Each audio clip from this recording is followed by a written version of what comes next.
Hey ladies, I wanted to talk to you for just a minute about the questions that I saw that you came up with to ask your nonprofit, Lost Our Pet. So the purpose of the questions that I asked you for is to make sure that you have all the information that you need to actually do the work.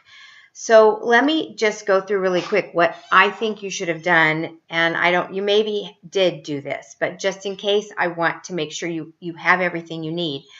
So you know that every week you've done these weekly write-ups. So let's start just with chapter 2.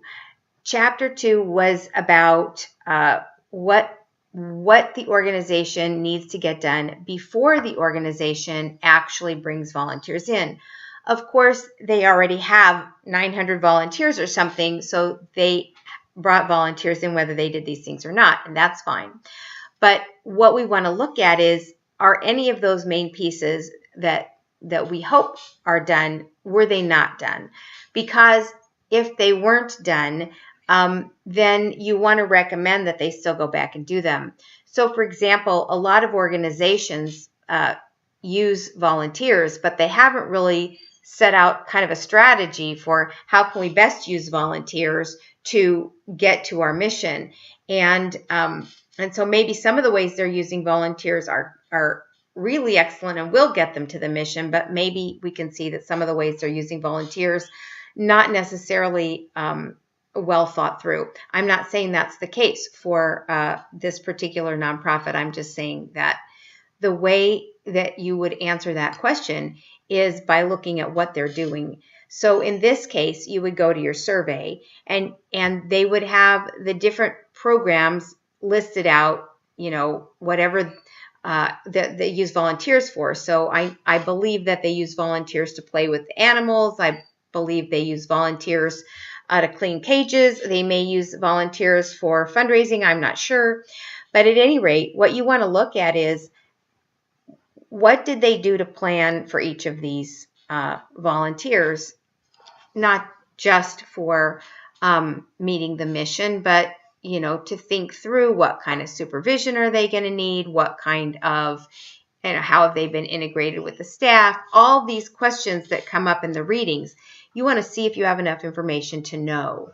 So if you look through all the survey, and you guys are extra lucky because this particular nonprofit lost their volunteer manager, and the old one did this last year. The new one came back to do it again this year, and so you have 2 surveys worth of information. Nobody else has that. But the point that I'm making is, you still might not have everything you need. So when you're thinking, how do I know if they've done this thing? How do I know if they went to the staff and had a conversation? How do I know if they are actually doing an orientation? It's just, whatever the topic of the reading is that week, you have to look through their survey and see, do I have enough information to know if they did that? If you have enough information, then that's great. But if you don't have enough information, then that is a question you need to ask them. Did you get the staff together? Have you ever gotten the staff together to talk about, how is the volunteer program working and what could we do to improve it? Where do we see problems? That kind of question might not have been addressed in your survey. So the reason I'm bringing this all up is because I saw that you only had 3 questions. And one of them was about their values. And I think that is probably because it's a question that they didn't answer on the survey.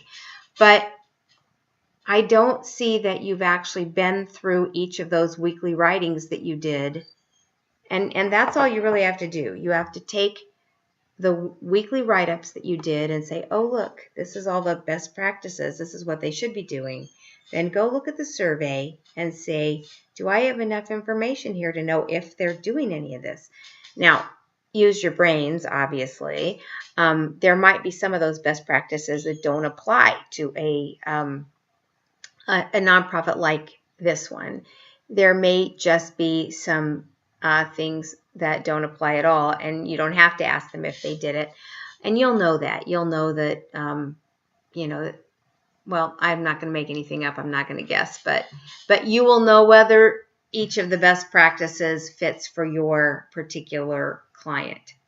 Anyway, that is what I wanted to make sure that you knew, which is where you're supposed to be getting these questions that you send.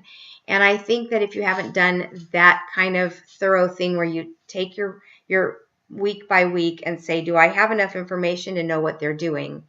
And get your questions there. You may have enough. You may not need to ask questions, but in case you do, that's where your questions come from.